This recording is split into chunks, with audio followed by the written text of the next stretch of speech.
Last week on MCrider, we talked about swerving on your motorcycle. This week, I'm going to give you a more advanced technique that could pay huge dividends for you out on the road. This week on MCrider, we're going to talk about the brake and escape.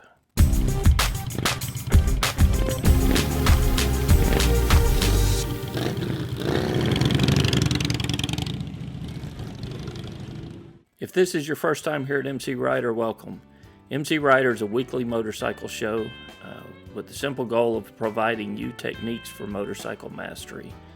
We provide one video per week that comes out on Tuesdays, and we focus that around a specific problem that you may face out on the road or a control skill that you can work on your own time and develop your control of the motorcycle.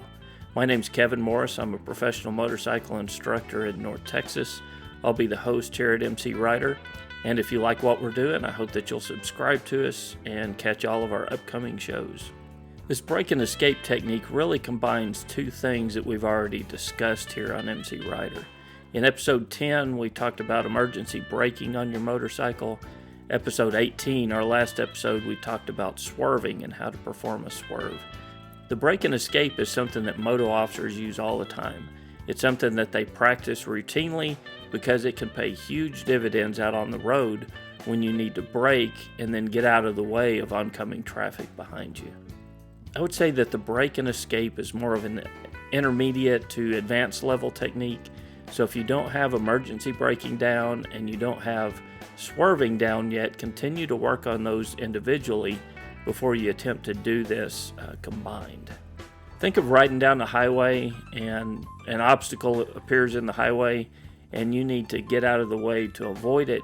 So initially you would scrub off as much speed as possible, and then you would want to swerve to get out of the way through an escape lane so that you don't have to worry about the traffic that's coming up behind you that may not get stopped in time.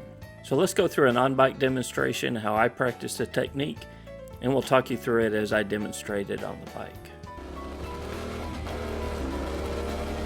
First, I brake to reduce the speed. Then release the brakes and escape the hazard.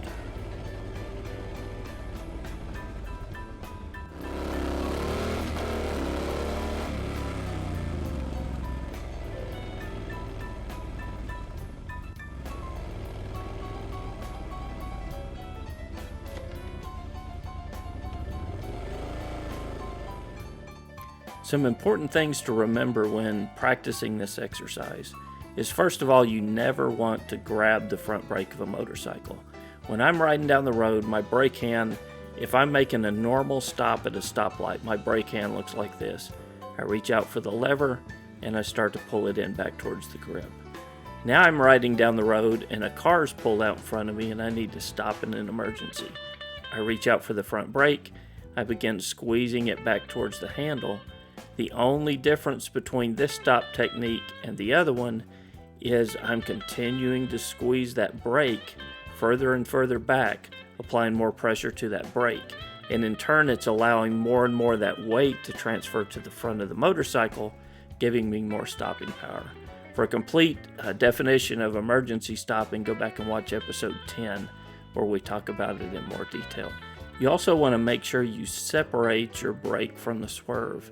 You never want to combine the two, because as soon as you begin to swerve on the motorcycle, you're asking a lot of traction from those tires to perform the swerve. If you add to that braking, whether it's engine braking or the front and rear brake, it's real easy to overwhelm the traction of the tires and cause an accident. So you want to always separate your braking from your swerve. When first learning this technique, you should probably keep your speeds down to around 20 miles per hour and get a feel for separating your braking from your swerve. And then as you gain more confidence and gain more ability in the technique, then you can begin to slowly increase your speed by about 5 miles per hour per run. But you probably never want to exceed 40 miles per hour when practicing this exercise. If you like this video, I hope you'll consider subscribing to our channel. Leave some comments, some feedback, tell us how we're doing, let us know some things you'd like to see in the future. And if you really like the video and you like our channel, I hope you'll consider becoming a patron. supporting our mission here at MCrider to help riders develop their skills, be safer on the road, and have more control of their motorcycles. Till next week, guys, it's Kevin with MCrider, and we'll see you on the road.